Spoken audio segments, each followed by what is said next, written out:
السلام علیکم ورحمۃ اللہ وبرکاتہ۔ ناظرین، آج کا ہمارا جو موضوع ہے وہ یہ ہے کہ کیا یہ جو جادو ہوتا ہے یا یہ جادو کیا جاتا ہے، اس کی حقیقت کیا ہوتی ہے۔ اس میں اگر آپ دیکھیں کہ اس کے لیے کہا جاتا ہے کہ بہت مختلف قسم کے جادو ہوتے ہیں، بہت سی ایسی اقسام بتائی گئی ہیں جو کہ جادوؤں کے لیے بولی جاتی ہیں، مگر زیادہ مشہور جو اقسام ہوتی ہیں وہ 3 اقسام بیان کی جاتی ہیں۔ اس میں اگر آپ دیکھیں کہ کہا جاتا ہے کہ پہلا جو اس کا قسم ہے یا پہلا جو جادو ہوتا ہے وہ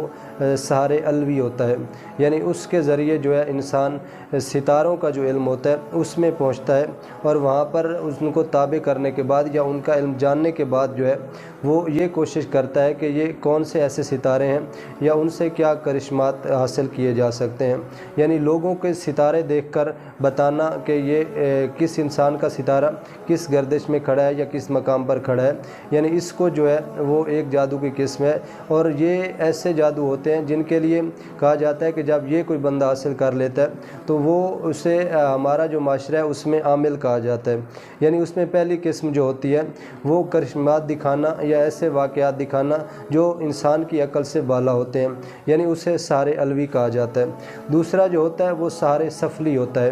یعنی اس میں اگر آپ دیکھیں کہ یہ وہ علم ہوتا ہے کہ جس کے ذریعے انسان شیاطین اور جنات کو قابو میں رکھتا ہے، یعنی ایسے مواقع نظر آتے ہیں، ایسی چیزیں نظر آتی ہیں، اور جب کسی کو اپنے تابع کر لیتا ہے تو اس کو کرنے کے بعد اس سے مختلف کام لیتا ہے، یعنی جنات کو اپنے تابع کرنا یا اپنے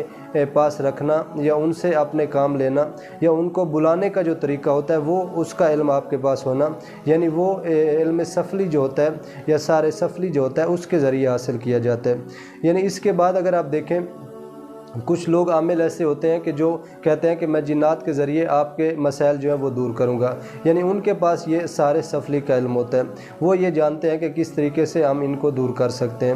اس کے بعد تیسری قسم جو ہے اس میں اگر آپ دیکھیں کہ وہ ایسے مقامات ہوتے ہیں یا ایسی چیزیں ہوتی ہیں جسے سحر قلبی کہا جاتا ہے، یعنی دل کے ذریعے جو چیز حاصل کی جاتی ہے یا دلوں کو مسخر کرنے کے لیے جو علم حاصل کیا جاتا ہے اسے سحر قلبی کہا جاتا ہے، یعنی اس کے ذریعے مختلف چیزیں ہوتی ہیں۔ اگر آپ دیکھیں کوئی ایسا بندہ ہو جو آپ کی بات نہیں مان رہا یا آپ کی بات کا الٹ کر رہا ہے تو اس کو پڑھنے کے لیے وہ کہا جاتا ہے کہ وہ اس کی چیزیں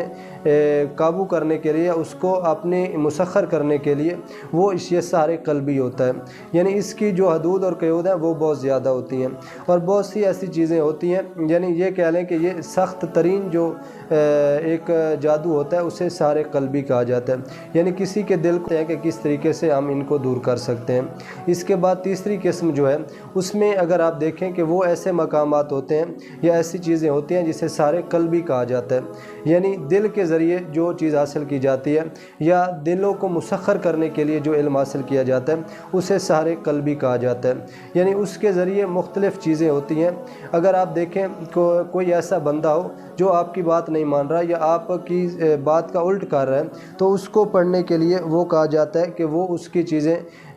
قابو کرنے کے لیے، اس کو اپنے مسخر کرنے کے لیے وہ یہ سحر قلبی ہوتا ہے، یعنی اس کی جو حدود اور قیود ہیں وہ بہت زیادہ ہوتی ہیں، اور بہت سی ایسی چیزیں ہوتی ہیں، یعنی یہ کہہ لیں کہ یہ سخت ترین جو ایک جادو ہوتا ہے اسے سحر قلبی کہا جاتا ہے، یعنی کسی کے دل کو مسخر کر لینا یا اس کے دل کو اپنی مرضی کے مطابق جو ہے وہ استعمال کرنا، یعنی اس کے لیے بھی اس کے جو توڑ ہوتے ہیں وہ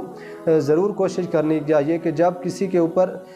جادو ہو جاتا ہے تو اس کو روحانی جو توڑ ہوتا ہے وہ کرنا چاہیے، یعنی علمی اور روحانی چیز جو ہوتی ہے، ظاہری بات ہے جو یہ کالے جادو ہوتے ہیں ان میں سے زیادہ جو طاقت ہوتی ہے وہ روحانی میں ہوتی ہے، یعنی قرآن کی طاقت جو ہے وہ سب سے زیادہ ہے۔ جب آپ روحانی سے ان چیزوں کا توڑ کرتے ہیں تو پھر یقیناً جو ہے آپ کو سکون میسر ہوتا ہے، یعنی یہ چیزیں جو زیادہ 3 اقسام جادو کے بیان کی جاتی ہیں وہ یہ 3 اقسام ہوتی ہیں۔ اس کے علاوہ بھی بہت سی اقسام ہوتی ہیں جن کا تذکرہ اگر کیا جائے تو وہ بہت زیادہ یعنی کہ طویل موضوع ہو جاتا ہے، مگر یہ 3 چیزیں جو ہے وہ زیادہ ذکر کی جاتی ہیں۔ ان میں سے اگر کسی کے اوپر ہو جائے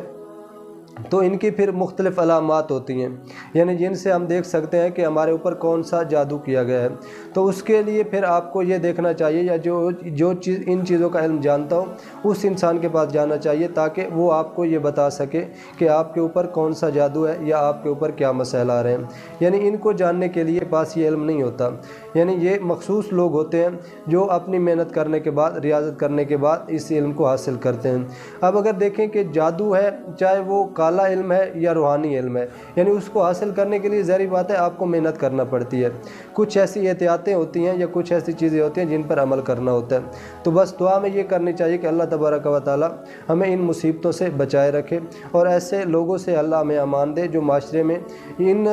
غیر مرئی طاقتوں کے ذریعے بگاڑ پیدا کرتے ہیں۔ والسلام۔